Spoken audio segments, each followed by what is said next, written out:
Hello, everyone. My name is Kathy, and I am here with my colleagues, Annika and Emily. We are nutrition students from UBC, and today we will be exploring urban Indigenous food insecurity in our home, British Columbia.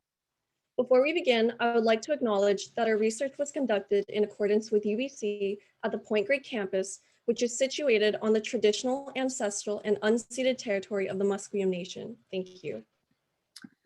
First, we would like to begin by addressing household food insecurity in British Columbia, which is at a rate of 12.4%. This is equivalent to over 500,000 individuals in BC living in food insecure households. In addition, BC has the second highest Indigenous population in all of Canada, and in Vancouver alone, there are over 61,000 urban Indigenous peoples, with the majority being First Nations. It is important to recognize that the monolithic term Indigenous peoples encompasses First Nations, Métis, and Inuit peoples who can come from various locations and backgrounds. 1 in 3 BC food insecure households identify as Indigenous households experience one of the highest rates of food insecurity compared to other ethnicities. And finally, the consequences of food insecurity can include an increased risk for poor health outcomes, which can include diabetes, heart disease, and obesity.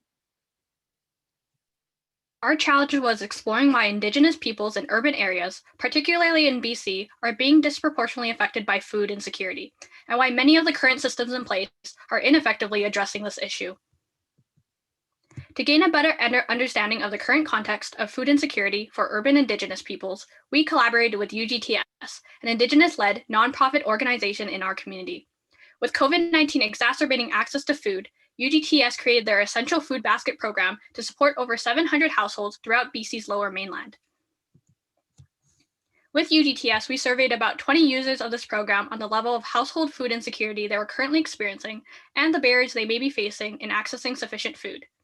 In addition, we interviewed individuals in the community who have experience working with Indigenous-led organizations and communities and conducted a literature review. From our systems map, we found that urban Indigenous food insecurity is being held in place by complex interactions between many sectors, including government, economic, and environmental. We have also identified 6 key stakeholders impacting urban Indigenous people's food security, and we'll explore how these complex relationships between them have influenced access to both sufficient and culturally appropriate food for this population. Looking at the root causes, this issue has mainly stemmed from ineffective governmental policies, environmental barriers that can limit access to food, and the social and Indigenous determinants of health being inadequately addressed. There is currently no food security policy at the federal or provincial level, and current policies that are attempting to address upstream factors are often rooted with a colonial perspective and are overall ineffective in improving access to food. Particularly within an urban setting, increases in basic living expenses, the pressure to balance westernized ways of living with traditional food practices such as trading food, and distance that can reduce opportunities to learn traditional knowledge and skills can impact an Indigenous person's food security and limit their access to traditional foods. We are also aware that individuals may be more accustomed to the urban environment or have other cultural preferences. The Indigenous determinants of health are not being adequately addressed, which consequently can limit one's access to food. The impacts on distal and intermediate determinants of health, especially the presence of systemic racism, has influenced the proximal determinants of health for Indigenous peoples, notably in education, employment, and income.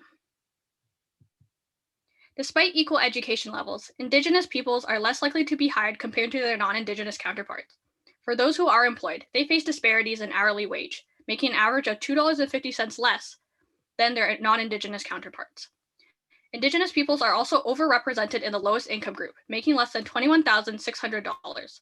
These discrepancies can lead to challenges in being able to afford adequate food and increase one's risk of being food insecure. When we looked at what perpetuated food insecurity for this population, we found that systemic racism was prevalent in many underlying layers in place, including harmful perspectives and power imbalances that over time have contributed to this issue becoming so prevalent today. Additionally, food banks continue to be Canada's primary initiative in tackling food insecurity, despite countless research evidence concluding that they do not address the issue. Recent statistics found that only a quarter of food insecure individuals use food banks, making it clear that food bank use is the exception and not the norm. Food banks continue to perpetuate the problem of food insecurity by giving the illusion that an existing initiative is addressing the issue. Now we'll move on to the solutions landscape, which range from a variety of sectors and levels of government. And we recognize that while some of these initiatives that we've listed here work within our colonial structures, these initiatives have been evaluated on its impact on addressing food insecurity. Through analyzing solutions, we recognize that some initiatives were more effective than others, and effective initiatives benefited and addressed the aspirations of the specific community they were working with, fostered self-determination, and co-created and co-developed initiatives with the Indigenous community.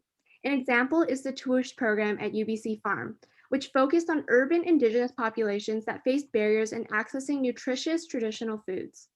This program created a safe space for intergenerational teachings between elders and youth where they could grow, prepare, and eat traditional foods together.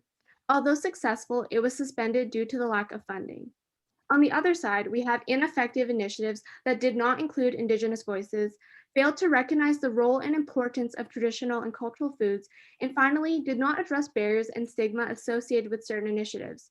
An example would include the Nutrition North Canada program, the NNC, which increased food insecurity by 13.2% after its implementation, but has continued to receive funding with $103 million in 2020 to 2021.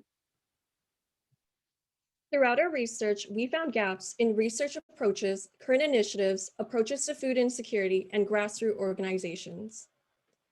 Firstly, there is a major gap in research regarding urban Indigenous food insecurity. We need more trauma-informed research to begin recognizing the severity of this issue.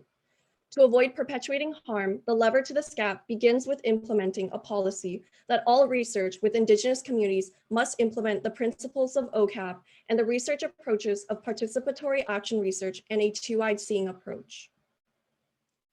Secondly, current initiatives are unsuccessful because they continue to exclude Indigenous voices. Throughout our research, it was clear that the most successful initiatives are co-created with elders, chiefs, and council and Indigenous communities. Thirdly, stakeholders need to start acknowledging that simply giving food will not address food insecurity. We need a unified policy for Indigenous peoples that does not follow a rigid monolithic guideline and a commitment to addressing upstream factors working towards food security and sovereignty, and a policy that recognizes that urban, rural, reserve, and northern communities have different needs. Lastly, initiatives that make the greatest impact are Indigenous-led organizations. Throughout our research, we've heard many stories of Indigenous organizations doing great work, but shutting down or failing to expand due to under and inconsistent funding. We need to start redirecting funds from initiatives that perpetuate the issue like NNC to initiatives that make positive impacts like UGTS.